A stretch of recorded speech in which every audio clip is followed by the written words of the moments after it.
Hey YouTube, it's the morning brew. Happy Thursday, happy Throwback Thursday, happy day to everybody.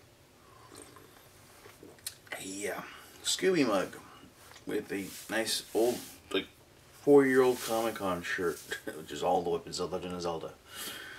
Oh, what a day.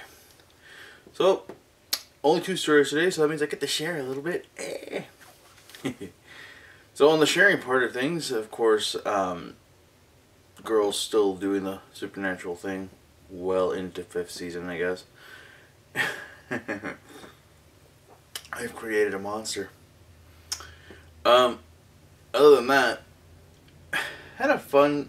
I'm part of a small community on Facebook called The Land of the Time Forgot, which is a private group where it's just older geeks sharing fun and interesting pictures and articles and whatnot, right?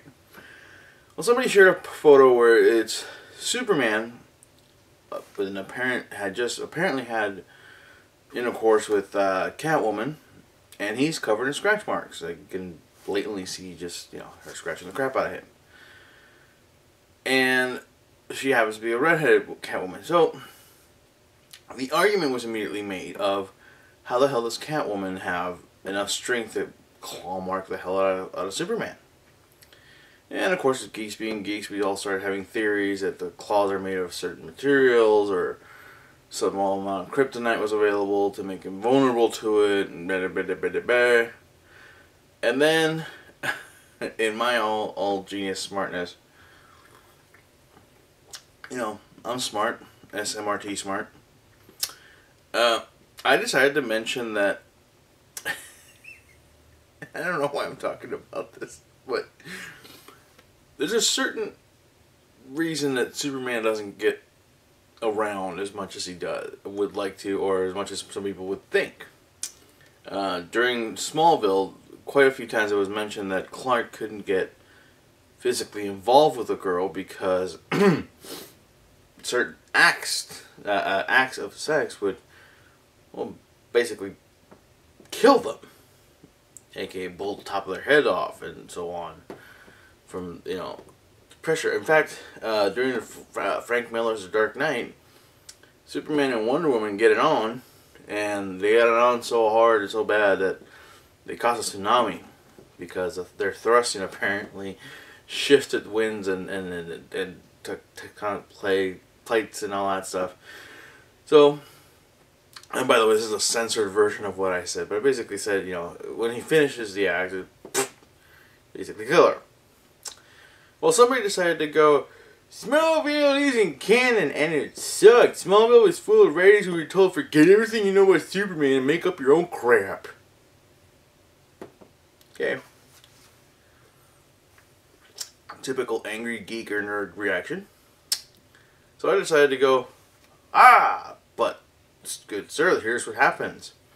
And I went into explaining that because Marvel and DC follow the multiverse theory, and very much they do, and if you're not familiar with multiverse, I'll explain the really watered down version. Essentially, multiple worlds, multiple realities coexisting all at once, where for most theorists, major world affecting decisions take an alternate route, hence creating an alternate timeline or alternate reality. Good example, if Hitler had decided not to go homicidal crazy on the Jewish people, World War II may have never happened. It may have happened still, but no Nazis. Or what if the Nazis actually won? Wolfenstein, the new Wolfenstein kind of took that role. And so on and so forth. The best example is the show Sliders. Watch the show Sliders, although the last few seasons are terrible. But that's the best explanation I can give, is little things can change. There was one episode where all of humanity was becoming extinct because men became sterile. So, because all men were sterile, all men were kept in captivity, if they happened to be able to have children. And of course, they would be milked like a cow and have their seed preserved for worthy breeding women. So, anyways, so I said DC Marvel follows the multiverse theory. In DC Universe, they're called Elseworlds, which I have quite a few. I even have one where Catwoman is the hero and Batman is the Joker, psychopathic villain. Fantastic read. And in the Marvel Universe, they're known as what if stories. You know, like what if Hulk, Spider-Man, Wolverine, and Ghost Rider became the Fantastic Four. And they actually went with that one for a little bit. They actually released quite a few stories. The difference with DC and Marvel is that their what ifs are actually based on like actual stories released, versus DC creates whole new realities, time periods and all whatnot to make the stories. Anyways, and if you're a comic book fan, you know what I'm talking about. What if Uncle Ben didn't die? What if X-Men vs. Avengers? What if the Phoenix Force was taken by Magneto, and so on and so forth. So I said, and Smallville is part of that canon. So unfortunately for you, Smallville is canon, is part of the DC Universe, and is part of the Multiverse Universe recognized by DC Comics. Hence, it is a validated show. All cartoons, movies, and comics are all in the same existence in the DC Universe. They just happen to be different parts of its reality. Pretty sound argument. Pretty hard to argue what DC itself, the company who manages the world Superman lives in, they didn't create him. God, forgot the damn name. Anyways, DC doesn't actually own Superman. They basically rent him every few years. They have to constantly renew their contract to keep using Superman. Superman could at one point end up in the Marvel Universe if they don't pay out of pocket just right. So how does this, intelligent human being, and I'm giving him a lot of credit here, how does he answer? I don't give an F. That's the bullshit. I still don't care. It ain't canon. It's a bunch of crap. Thank God that crap is over. Wrong again. So once again, I had to go in there in a calm sense and explain. Well, not only is it canon and as a multiverse, but DC also publishes a comic book series called Smallville, which is not by pure coincidence also the same Smallville we've been watching on TV. Why? Because it continues the story much like Buffy and Angel's comics do. So Smallville issue 1 is actually Smallville season 7. And by now they've introduced Wonder Woman, Batman and Robin, or Nightwing, I can't remember which one was introduced, and the Green Lantern. On top of already having Aquaman, The Flash, Cyborg, and Green Arrow from the series. Oh, and Supergirl at one point.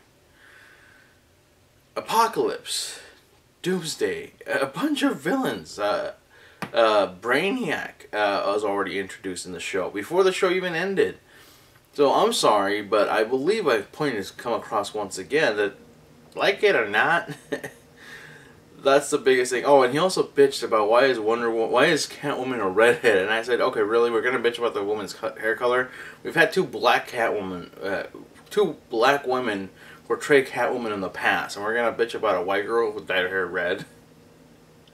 Needless to say, my argument didn't go well with this gentleman.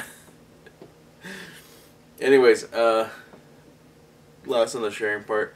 I finally got my hands on Mario Kart Wii. I'd never played it. I fully admit that my Wii went to waste with me. Until recently, since stuff's been getting so cheap with it. But I ended up renting it because we do have it. It's just in storage and we can't get to it. And man, this is the funniest crap. I started playing by myself, raced an entire cup, and came in first place on 3 out of the 4 races. The last one was where I lost the second place. Damn blue shell piece of crap. Anyways, so I ended up winning most of my races, and my girls go, "Can we play, please? Can we play with you?" I'm like, "Alright, let's go play." I came in 7th, 9th, 11th, 12th at one point. That split screen, when you chop up your screen into 4 different pieces, that really is distracting as all hell. It's annoying. Really annoying. I mean, can you imagine that? Anyways, and other than that, I'm going to be playing Assassin's Creed Black Flag today. Wish me luck. I've heard better things about it than the previous one I played, which was the American Revolution one. But I'm not an Ass Creed fan.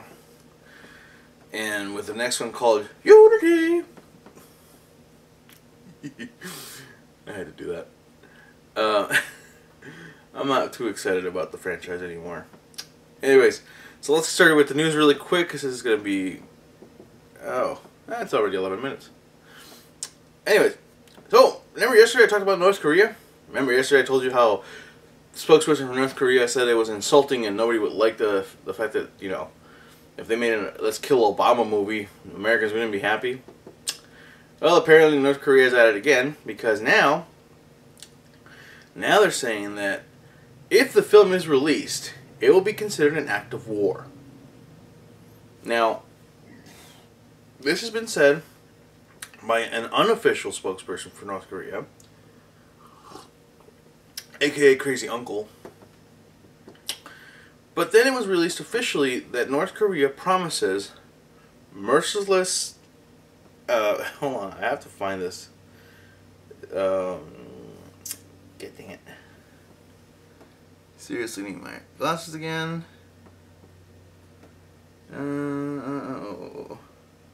I can't. Oh, they promised to mercilessly destroy the creators of the film. So, of course, Seth Rogen took to Twitter. Seth Rogen tweeted,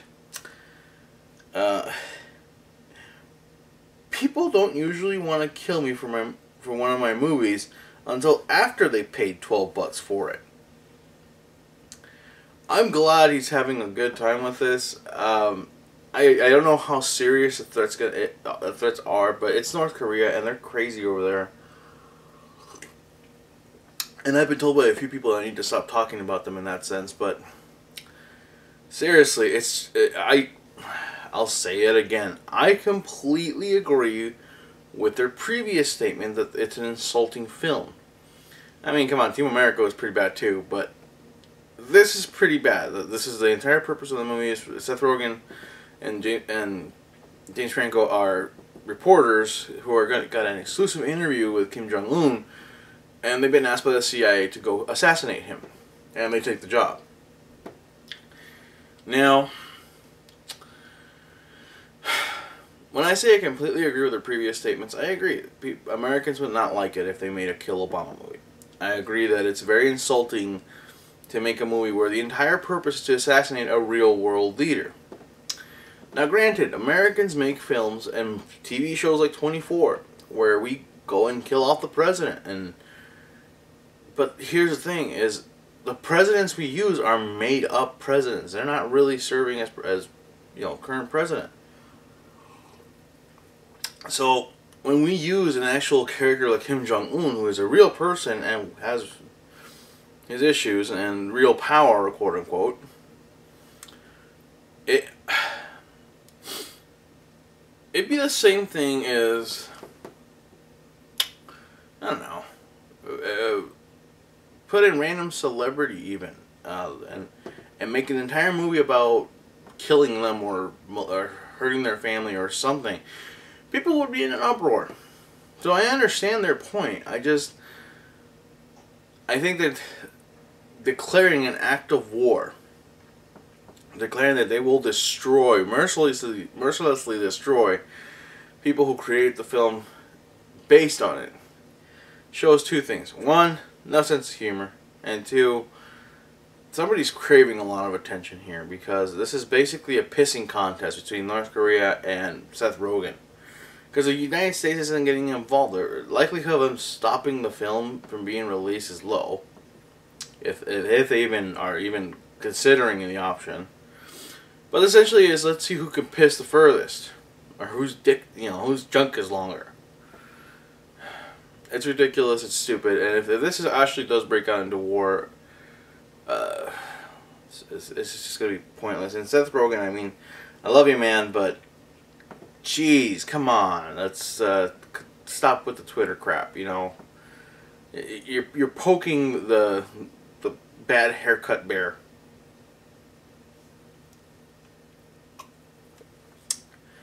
And I'm gonna end it with that. Last but not least, in gaming news, have you ever played a game and had a buddy cheat during the game? You know, using invincibility code, where you can't kill him, or God mode. I just absolutely hate those guys. Don't you hate it even worse when you go on an online game like World of Warcraft, Call of Duty, Battlefield, Titanfall, you name it? You just wish somebody would just really ram it into those guys. Really right there. Just, you know, be able to just really pop them a good one. Well, it seems that somebody heard your prayers. Nexon, the Japanese gaming company, has decided that they will be pressing charges against 3, count them, 1, 2, and 3, cheating pieces of crap. Why? Because on their game, and hold on for a second. What? Oh, Sudden Attack, which I've not played. First-person shooter, massive multiplayer online first-person shooter. They've been cheating, so blatantly cheating, that Nexon is reporting that a lot of players have dropped the game altogether. Which is not good, because once players drop games, it drops the revenue. So Nexon basically decided to press charges on 2 17-year-olds and an 18-year-old. The funny thing is, one of them is in high school, the other one's in a vocational school, 2 of them so far, and the oldest is in university already. It's sweet, sweet justice. The funny thing is, if you go look at the footage that Nexon released about the cheating, hopefully I found it and it's here. If not, oh well. No video today. It basically, they don't not only cheat with invisibility, but they cheat to the point where they're outside of the wall of the built game and sniping people and throwing grenades at people. So basically, if you're in a long corridor, there's nobody around. Those guys are from the outside shooting you, and you can't shoot back because you're not cheating. So they're currently pressing charges for players or members lost, which includes revenue lost. And you know, the funny thing is that right now there are no laws against cheating, but Nexon is making it happen. See, the thing is, if you get a good enough attorney on it, I'm sure he'll find a reason to get these guys in trouble. A good attorney will find a reason to blame you for the loss of income and whatnot. And honestly, that's one of the reasons that I stopped playing a lot of my MMOs. I stopped playing World of Warcraft because not only is it just full of whiny little buggers all over the place that complain when, you know, a guy like me who never comes online suddenly comes online and kicks the crap out of you in a PvP match or whatever, and all of a sudden I'm accused of cheating. I was playing World of Warcraft from 6 months after it released. Played for years. Got really good at PvP. Got really good at playing my characters. But then I take years off. I haven't played in like 3 years. I can still go back in now and basically own the place when it comes to PvP with certain character classes, if I level them up all the way like I usually would. Not saying I'm the best at it, I'm just saying that I play really well when it comes to my characters. You know, if I learn a character class, I learn my character class, and I get very accustomed to the way that plays. And then you change me out to something else, and I'm screwed. So, but I constantly get accused of cheating. But a lot of friends of mine who play online, like fighting games, and so on, they get accused of cheating for being good at their games. The thing is, people seem to forget that some of us have been playing a certain game series since we were little kids. Like, my girls are always surprised at how good I am at any Super Mario game. I've been playing Mario games since I was 6. Platformers are you know, nervous, you know, it's built into my DNA now. They're terrible at them, but I'm good at it. So, I think it's great that Nexon's taking action. I am Is it implore? There. I hope. Let's just use that word because I'm not sure what I'm saying. I hope that American companies take suit on this and watch it closely and see how it. You can lose a lot of people in a game once cheating is figured out and people are allowed to cheat. It's a lot like gosh, what was it recently? Perfect example. A game that I used to love to play, and I dropped it like a sack of bricks. Transformers on the iPad, the card game. Loved it at first. Loved it until they started changing the game dramatically. But I used to play, I used to collect. I would spend a couple of bucks here every month, here and there every month, like nothing more than $10 to play. Which I thought, okay, I'm playing this game for free, $10 a month. If that's my budget, that's pretty fair. In order to make a good setting in the game, you have to, take on. Oh, taking on longer than I thought. Anyways, you have to play the card game and all that stuff. And unfortunately, if you play long enough, you realize that people were cheating like crazy. And eventually, I stopped playing because the cheating got out of control. So, FYI, if people are cheating, you're gonna lose them. I mean, you're gonna lose your regular players, which means you lose income, which means you need to get on them. So, unfortunately, because somehow I lost track of time again, I'm gonna have to cut this off now. So, until next time, until next video, until tomorrow, whenever that is, do yourself a favor, enjoy your brew. Hey, really simple day, really simple questions today. What are your thoughts on North Korea and threatening to basically not mercilessly destroy Seth Rogen and the entire gang who created the interview? And of course, Nexon and cheating. What games have you played there? Cheaters are just rampant and nobody's doing anything about them. And what are your thoughts? Do you think Nexon is entitled to basically just destroy these people's lives for cheating? Or should they just ban them from the game altogether and never worry about them again? Let me know in the comments, and as usual, please subscribe, share, and like. And sorry for the extra long show and losing track, but it happens. So, as always, from the bottom of my heart, take care.